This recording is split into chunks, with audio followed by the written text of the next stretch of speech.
오늘의 말씀은 여호수아 7장입니다. 이스라엘 자손들이 온전히 바친 물건으로 말미암아 범죄하였으니 이는 유다 지파 세라의 증손 삽디의 손자 갈미의 아들 아간이 온전히 바친 물건을 가졌습니다. 여호와께서 이스라엘 자손들에게 진노하시니라. 여호수아가 여리고에서 사람을 베델 동쪽 벳아웬 곁에 있는 아이로 보내며 그들에게 말하여 이르되 올라가서 그 땅을 정탐하라 하매 그 사람들이 올라가서 아이를 정탐하고 여호수아에게로 돌아와 그에게 이르되 백성을 다 올라가게 하지 말고 2~3천 명만 올라가서 아이를 치게 하소서. 그들은 소수이니 모든 백성을 그리로 보내어 수고롭게 하지 마소서 하므로 백성 중 3천 명쯤 그리로 올라갔다가 아이 사람 앞에서 도망하니 아이 사람이 그들을 36명쯤 쳐 죽이고 성문 앞에서부터 스바림까지 쫓아가 내려가는 빌탈에서 쳤으므로 백성의 마음이 녹아 물같이 된지라.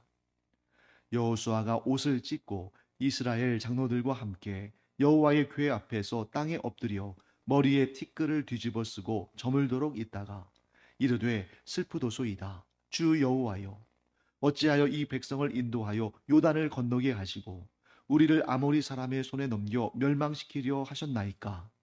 우리가 요단 저쪽을 만족하게 여겨 거주하였다면 좋을 뻔하였나이다. 주여, 이스라엘이 그의 원수들 앞에서 돌아섰으니 내가 무슨 말을 하오리이까? 가나안 사람과 이 땅의 모든 사람들이 듣고 우리를 둘러싸고 우리 이름을 세상에서 끊으리니 주의 크신 이름을 위하여 어떻게 하시려 하나이까 하니 여호와께서 여호수아에게 이르시되 일어나라, 어찌하여 이렇게 엎드렸느냐? 이스라엘이 범죄하여 내가 그들에게 명령한 나의 언약을 어겼으며 또한 그들이 온전히 바친 물건을 가져가고 도둑질하며 속이고 그것을 그들의 물건들 가운데에 두었느니라. 그러므로 이스라엘 자손들이 그들의 원수 앞에 능히 맞서지 못하고 그 앞에서 돌아섰나니 이는 그들도 온전히 바친 것이 됨이라. 그 온전히 바친 물건을 너희 중에서 멸하지 아니하면 내가 다시는 너희와 함께 있지 아니하리라. 너는 일어나서 백성을 거룩하게 하여 이르기를 너희는 내일을 위하여 스스로 거룩하게 하라. 이스라엘의 하나님 여호와의 말씀에 이스라엘아, 너희 가운데에 온전히 바친 물건이 있나니 너희가 그 온전히 바친 물건을 너희 가운데에서 제하기까지는 내 원수들 앞에 능히 맞서지 못하리라. 너희는 아침에 너희의 지파대로 가까이 나아오라. 여호와께 뽑히는 그 지파는 그 족속대로 가까이 나아올 것이요 여호와께 뽑히는 족속은 그 가족대로 가까이 나아올 것이요 여호와께 뽑히는 그 가족은 그 남자들이 가까이 나아올 것이며 온전히 바친 물건을 가진 자로 뽑힌 자를 불사르되 그와 그의 모든 소유를 그리하라. 이는 여호와의 언약을 어기고 이스라엘 가운데에서 망령된 일을 행하였음이라 하셨다 하라. 이에 여호수아가 아침 일찍이 일어나서 이스라엘을 그의 지파대로 가까이 나아오게 하였더니 유다 지파가 뽑혔고 유다 족속을 가까이 나아오게 하였더니 세라 족속이 뽑혔고 세라 족속의 각 남자를 가까이 나아오게 하였더니 삽디가 뽑혔고 삽디의 가족 각 남자를 가까이 나아오게 하였더니 유다 지파 세라의 증손이요 삽디의 손자요 갈미의 아들인 아간이 뽑혔더라. 그러므로 여호수아가 아간에게 이르되 내 아들아 청하노니 이스라엘의 하나님 여호와께 영광을 돌려 그 앞에 자복하고 내가 행한 일을 내게 알게 하라. 그 일을 내게 숨기지 말라 하니 아간이 여호수아에게 대답하여 이르되 참으로 나는 이스라엘의 하나님 여호와께 범죄하여 이러이러하게 행하였나이다. 내가 노력한 물건 중에 시날산의 아름다운 외투 한 벌과 은 200세겔과 그 무게가 50세겔 되는 금덩이 하나를 보고 탐내어 가졌나이다. 보소서, 이제 그 물건들을 내 장막 가운데 땅 속에 감추었는데 은은 그 밑에 있나이다 하더라. 이에 여호수아가 사자들을 보내매 그의 장막에 달려가 본즉 물건이 그의 장막 안에 감추어져 있는데 은은 그 밑에 있는지라. 그들이 그것을 장막 가운데서 취하여 여호수아와 이스라엘 모든 자손에게 가지고 오매 그들이 그것을 여호와 앞에 쏟아 놓으니라. 여호수아가 이스라엘 모든 사람과 더불어 세라의 아들 아간을 잡고 그 은과 그 외투와 그 금덩이와 그의 아들들과 그의 딸들과 그의 소들과 그의 나귀들과 그의 양들과 그의 장막과 그에게 속한 모든 것을 이끌고 아골 골짜기로 가서 여호수아가 이르되 내가 어찌하여 우리를 괴롭게 하였느냐 여호와께서 오늘 너를 괴롭게 하시리라 하니 온 이스라엘이 그를 돌로 치고 물건들도 돌로 치고 불사르고 그 위에 돌 무더기를 크게 쌓았더니 오늘까지 있더라. 여호와께서 그의 맹렬한 진노를 그치시니 그러므로 그곳 이름을 오늘까지 아골 골짜기라 부르더라. 여호수아 7장은 여호수아서 전체 그 24장 가운데 가장 안타깝고 가장 고통스러운 일을 다루고 있습니다. 우리가 이 일을 뭐라고 부릅니까? 아간의 범죄라고 부르죠. 여러분 생각해 보세요. 우리가 잘 알고 있는 성경의 인물들, 노아, 아브라함, 모세, 다윗, 사도 바울, 사도 베드로, 요한 이런 이름들 우리가 잘 기억하고 있잖아요. 그런데 악한 사람, 하나님께 심판받은 악한 사람들 가운데 우리가 기억하는 인물들은 그런 하나님께 존귀 여김 받은 사람들보다는 적습니다. 그런데 그렇게 악한 행위로 말미암아 그 죄로 말미암아 우리가 기억하고 있는 이름들 가운데에 가장 우리에게 잘 알려진 이름 중에 하나가 바로 아간이죠. 사랑하는 성도 여러분, 우리의 이름이 하나님께서 기뻐하시는 선하신 이름으로 기억되고 알려지기를 간절히 축원합니다. 이렇게 아간처럼 하나님께서 심판하신 그런 악하고 죄악된 이름으로 기억되지 않는 은혜가 우리 가운데 있기를 간절히 축원합니다. 여호수아 7장을 통해서 하나님께서 우리에게 알려주시고자 하시는 그 생생한 뜻은 이것입니다. 공동체를 무너뜨리는 것은 군사력이나 경제력이나 외교력이 아니라 즉 군사적으로 외교적으로 경제적으로 연약해서 문제가 있어서 무너지는 것이 아니라 무엇 때문에 무너지는 것이다? 숨겨진 죄 때문이다. 그 숨겨진 죄로 말미암아 공동체가 무너진다. 아간이 숨긴 것은 무엇입니까? 그 좋은 겉옷, 금덩어리, 은전, 즉 돈 이런 걸 숨겼습니다만 사실 그런 것들은 아무것도 아닙니다. 아간이 보기에도 그 정도는 아무것도 아닌 거라고 생각했으니까 그걸 훔쳤을 거예요. 하지만 아무것도 아닌 것을 숨긴 것이 아니라 뭘 숨긴 것입니까? 죄를 숨긴 것이다. 물건은 크고 작은 것, 가치가 있고 없는 것, 그런 경중을 따질 수 있지만 죄는 경중을 따지지 않고 모두가 다 하나님 앞에서 하나님의 진노를 사는 것이다 하는 것을 오늘 본문을 통해서 우리가 배우게 됩니다. 자, 여리고성의 그 큰 승리로 말미암아 지금 이스라엘은 어떤 분위기겠어요? 기쁨이 충만하고 또 자신감으로 충만했겠죠. 이 가나안 땅에서 가장 크고 가장 견고한 성을 무너뜨리고 승리했으니 이제 앞으로 우리 앞에는 탄탄대로가 열렸구나. 이제 우리는 백전백승하겠구나. 그런 기쁨과 감격이 그들 가운데 있었습니다. 그런데 그보다 훨씬 작은 한 2, 3천 명만 올라가서 싸워도 얼마든지 차지할 수 있는 그 아이성 전투에서 패배했을 때 그들의 기대감이 컸던 만큼 그들의 실망도, 그들의 좌절도, 그들의 고통스러움도 그만큼 더 컸겠죠. 그 죄악의 장본인이 바로 아간입니다. 근데 여러분 여기 보시면 1절 말씀에 딱 결론을 먼저 내리잖아요. 이스라엘 자손들이 온전히 바친 물건으로 말미암아 범죄했다. 온전히 바친 물건이 뭡니까? 하나님께서 이 가나안 정복 전쟁의 첫 번째 전투인 여리고성 전투에서 라합과 그의 가족들을 제외한 모든 것을 멸절하라고 하셨잖아요. 모든 것을 여호와 하나님께 바치라고 했습니다. 왜? 첫 열매니까. 첫 단위니까. 그런데 그 명령을 그 하나님의 뜻을 가볍게 여기고 아간이 욕심을 내어서 온전히 바친 물건을 도둑질했죠. 그리고 그것이 누구의 죄인지를 아주 분명히 밝힙니다. 자, 1절 중반에 보시면 이렇게 돼 있죠. 유다 지파 세라의 증손 삽디의 손자 갈미의 아들 아가니. 여러분 보통 때 이스라엘 백성들의 이름을 소개할 때는 이스라엘 백성들은 이 동명이인이 많기 때문에 보통 아버지 이름 정도 소개하면 어느 정도 그 사람이 누군지를 대충 압니다. 그런데 이 1절 말씀에서 아간을 지목하시면서 하나님께서 어디까지 올라가셔요? 세라의 증손. 세라의 증손이라는 것은 이 세라라는 사람이 아간의 증조 할아버지가 된다는 거잖아요. 그러니까 보통은 아버지 정도 소개함으로 말미암아 이 사람이 누구인지를 확실하게 알려주시는데 아버지뿐만 아니라 할아버지, 심지어 증조 할아버지까지 올라갑니다. 여러분, 아간이라는 이름이 그만큼 흔한 이름이었기 때문일까요? 아니죠. 이 죄가 누구의 죄인지를 확실하게 하나님께서 지적해 주시는 것입니다. 여러분, 하나님께서 죄를 심판하시는 방식을 우리가 알아야 됩니다.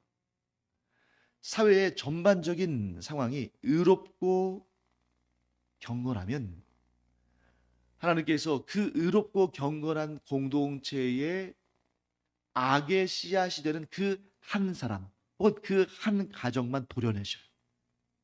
반면에 그 공동체의 죄악이 관영하고 하나님께서 그 오래 참으시지만 이제는 안 되겠다 하시고 심판을 선포하실 때에는 그 가운데에 하나님 앞에 은혜를 얻고 긍휼을 얻는 그 한 개인 혹은 그 한 가정만 살려주십니다. 자, 대표적인 예가 누굽니까? 노아.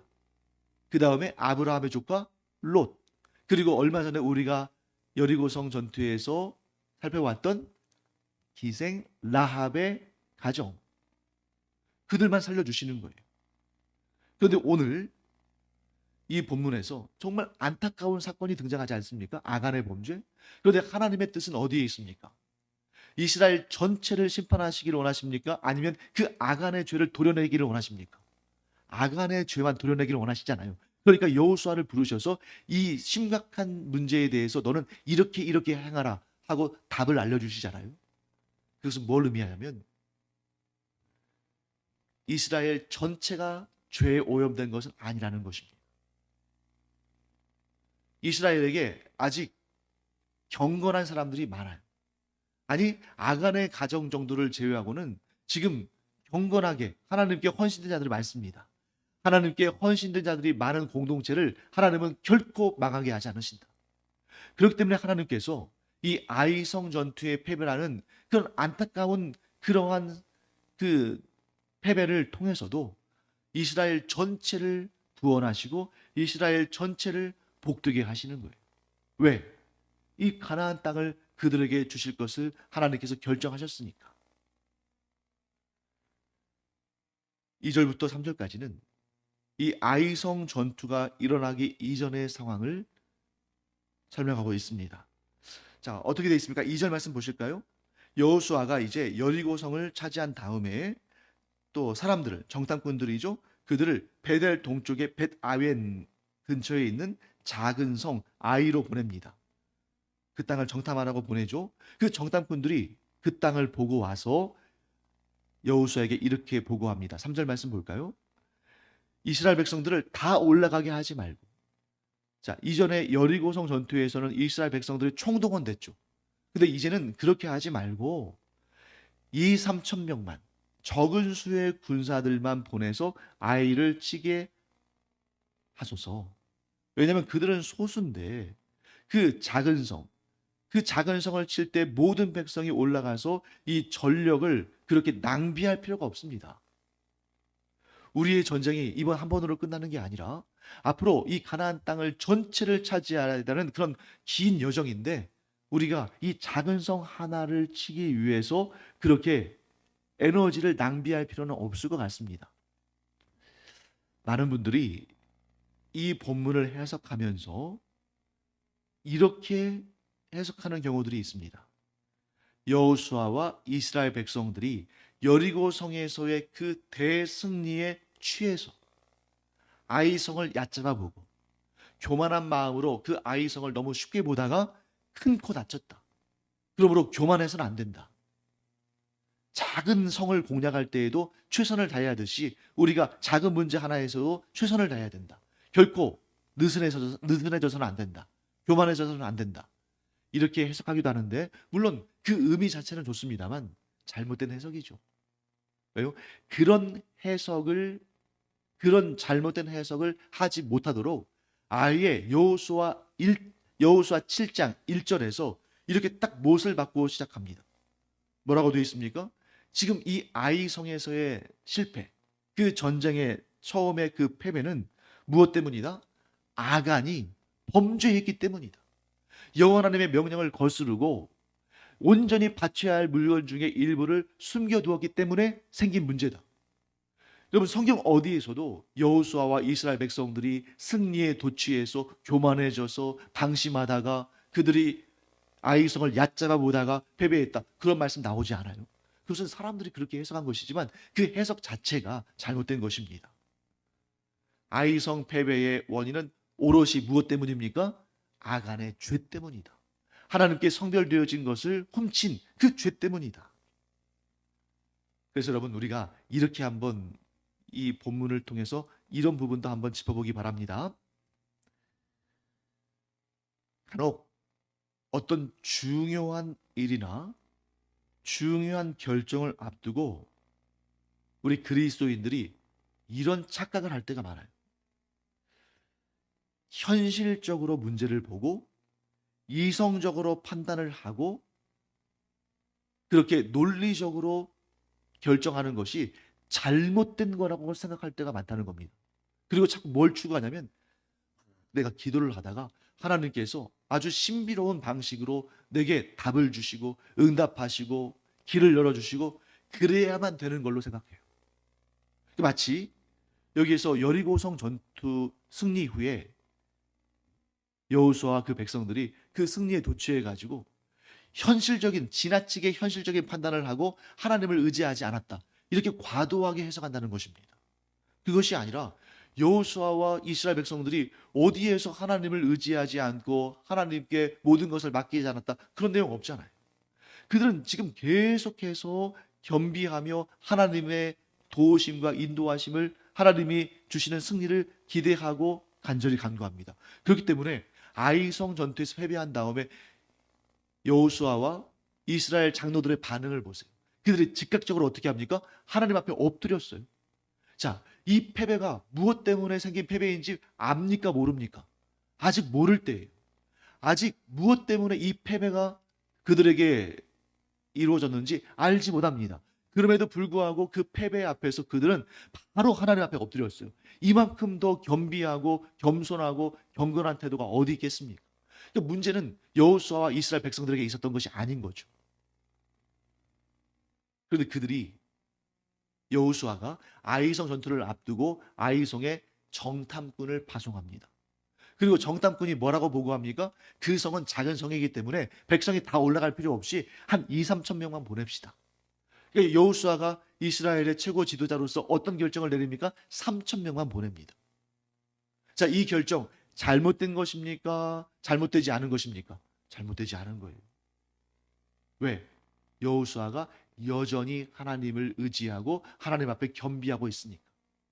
사랑하는 성도 여러분, 우리가 여전히 하나님만을 믿고 하나님만을 섬기고 하나님만을 의지하고 하나님께 기도하고 있다면 우리는 일상의 상황들 가운데에서 하나님께서 주신 합리적인 판단, 현실적인 그러한 그 문제들을 대하는 그런 이성적인 판단, 이런 거 우리만의 것이 아니라 하나님께서 주신 그것도 재능이고 능력입니다. 현실을 정확하게 판단할 수 있는 그런 실질적인 그런 눈, 그리고 합리적으로 결정을 내릴 수 있는 그런 이성의 능력, 다 하나님이 주신 선물이고 하나님이 주신 은사고 하나님이 주신 재능이에요. 그런데 우리는 거기에 한 가지를 더 얹을 수가 있겠죠. 그것은 무엇입니까? 하나님께 주신 지성을 가지고 하나님이 주신 이성을 가지고 하나님이 주신 현실 판단력을 가지고 내가 기도하는 가운데 열심히 준비하고 그렇게 대처해 나가지만 그 위에 그 이성과 합리성을 넘어서는 하나님의 은혜가 있음을 기대하고 구하는 것이죠. 그래서 하나님께서 우리에게 정말 모든 것을 다 합리적으로 이성적으로 현실 판단을 잘해서 이렇게 결정했음에도 불구하고 하나님께서 기도하는 중에 특별한 영감을 주시면 그것을 놓고 계속 기도하면서 그것이 하나님의 뜻인지를 계속 정의해 가면서 하나님의 뜻이라면 그 길을 따를 수도 있는 것. 그것이 우리의 믿음의 결단인 것이지 처음부터 이성적인 판단, 합리적인 결정은 아무 의미 없는 것이다. 그게 아니라는 것입니다. 이성의 영역도 하나님의 영역이다.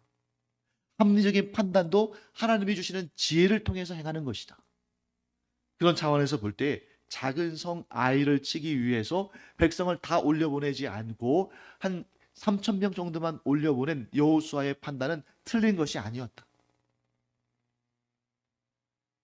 그렇기 때문에 여러분, 우리도 이성적이고 합리적인 판단은 하나님의 것이 아니고 하나님의 응답은 항상 신비로운 방법으로 매우 매우 영적인 방법으로만 그렇게 주어진다고 그렇게 좀 구분해서 생각할 필요는 없다 하는 것을 또 우리가 기억하기 바랍니다. 자, 그리고 나서 이제 4절부터 9절까지는 뜻하지 않은 패배에 대한 내용들이 쭉 등장하죠. 여러분, 잘 생각해 보세요. 아이성의 전투 패배는 뜻하지 않은 패배입니다. 그런데 이 패배 앞에서 우리는 다 우리 앞에서도 그런 문제들이 있으니까 뜻하지 않은 일이 발생할 때 우리는 다 마음이 무너지고 여호수아처럼 마음이 물처럼 돼버리잖아요. 그런데 이걸 기억하셔야 됩니다. 우리에게 뜻하지 않은 패배만 있는 건 아니잖아요. 뜻하지 않은 승리도 있지 않습니까? 뜻하지 않은 실패도 경험하지만 뜻하지 않은 성공도 경험하잖아요. 이 모든 것이 하나님의 뜻 안에 있다. 뜻하지 않은 승리가 내 능력이 아니라 하나님의 뜻에 따라 된 것인 것처럼 뜻하지 않은 패배에도 하나님의 뜻이 담겨 있다. 그러므로 그것을 찾아내고 그 뜻을 깨닫고 그 뜻에 순종하는 것이 하나님의 사람들의 진정한 모습이다. 그리고 오늘 본문에서 아주 재밌는 장면이 하나 등장합니다. 아이성 패배와 그에 대한 해결 방법은 하나님께서 이미 말씀해 주셨잖아요. 우리가 잘 알고 있죠. 아간의 범죄 때문이기 때문에 그 범죄를 도려냈을 때에 이스라엘이 거룩함과 경건함을 회복하고 여전히 하나님의 은혜 가운데 머물게 됐죠. 그런데 그 뜻하지 않은 패배를 경험했을 때에 여호수아가 어떻게 반응했는지를 오늘 한번 중점적으로 살펴보겠습니다. 자, 우리 7절 말씀 함께 읽어볼까요? 이르되 슬프도소이다. 주 여호와여 어찌하여 이 백성을 인도하여 요단을 건너게 하시고 우리를 아모리 사람의 손에 넘겨 멸망시키려 하셨나이까. 우리가 요단 저쪽을 만족하게 여겨 거주하였다면 좋을 뻔하였나이다. 여러분, 어디서 많이 들어본 얘기 같지 않습니까? 어디서 들어보셨어요? 출애굽 광야 여정 40년 내내 이스라엘 백성들, 그 패역한 이스라엘 백성들이 늘 하나님 앞에서 원망하며 불평하며 했던 말과 똑같지 않습니까? 차이가 있다면 그 출애굽 여정 가운데 있는 광야 세대는 우리가 차라리 애굽에서 그냥 거주하였다면 좋았을 뻔했습니다. 이렇게 말했다면 여호수아는 요단 저편, 자, 요단 저편이 어디예요? 모압 땅이에요. 이 땅은 하나님께서 모세를 통해서 르우벤 지파, 갓 지파, 므낫세 반 지파에게 주셨던 땅이죠. 그러니까 우리도 그들과 같이 그 두 지파 반과 같이 그냥 그 땅에서 거주하면 좋았을 뻔했는데 괜히 요단강을 건너와서 이 아이성 전투에서 패배함으로 말미암아 이 가나안 땅에 있는 여러 족속들이 우리를 우습게 보고 우리를 향해서 공격해 와가지고 우리가 다 죽어버리면 어떻게 합니까? 여러분, 여호수아가 믿음 없는 사람입니까? 아니잖아요. 믿음이 충만한 사람이죠. 그런데 왜 믿음 없는 사람들처럼 이렇게 말하는가? 여러분, 우리가 꼭 기억해야 할 사실. 사람은 외모를 보거니와 하나님은 무엇을 보십니까? 중심을 보시죠. 그렇게 까닭에 10절 말씀에 여호와 하나님께서 여호수아에게 이렇게 말씀하십니다. 일어나라. 어찌하여 이렇게 엎드려 있느냐? 일어나라. 어찌하여 이렇게 엎드렸느냐? 그러니까 지금 여호수아가 그러고 있을 때가 아니라는 거죠. 하나님께서 여호수아의 중심을 보신 것입니다. 여호수아가 지금 그렇게 말하는 것은 그 광야에서 하나님께 원망하고 불평하다가 다 그 광야에서 죽은 그 사람들과 같은 마음이 아닌 거예요. 그럼 어떤 마음이냐? 여호수아의 속마음을 하나님께서 보신 것입니다. 9절 말씀 볼까요? 자, 8절과 9절을 함께 보겠습니다. 8절 9절 함께 읽겠습니다. 주여, 이스라엘이 그의 원수들 앞에서 돌아섰으니 내가 무슨 말을 하오리이까?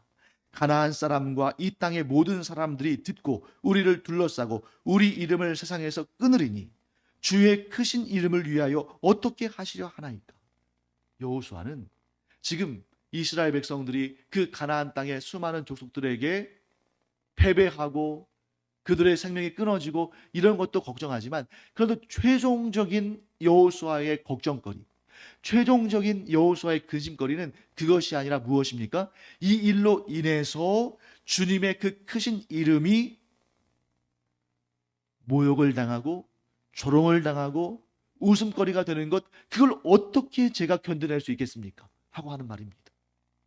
겉으로 드러난 말은 패역한 이스라엘 백성들의 말과 별로 다를 바 없어 보이지만 그 중심이 다른 거예요. 패역한 이스라엘 백성들은 그 원인, 그 동기가 무엇입니까? 하나님에 대한 불신, 하나님에 대한 원망과 불평, 모든 책임을 하나님께 돌리려는 그들의 패역함이었습니다. 그런데 여호수아가 지금 이렇게 슬피 울며 부르짖는 그 마음의 동기는 무엇입니까? 이 일로 인해서 그 우상을 섬기는 족속들이 거룩하신 하나님의 이름을 모욕하며 하나님을 업신여긴다는 것, 이것을 저는 참을 수가 없습니다. 이것이 어떤 거죠? 사랑하는 성도 여러분, 우리 앞에 놓여져 있는 현실이 너무나 힘들고 어렵고 우리가 감당할 수 없는 그런 일들이 닥친다 할지라도 우리의 중심이 하나님의 영광을 행하고 있다면 우리는 반드시 승리합니다.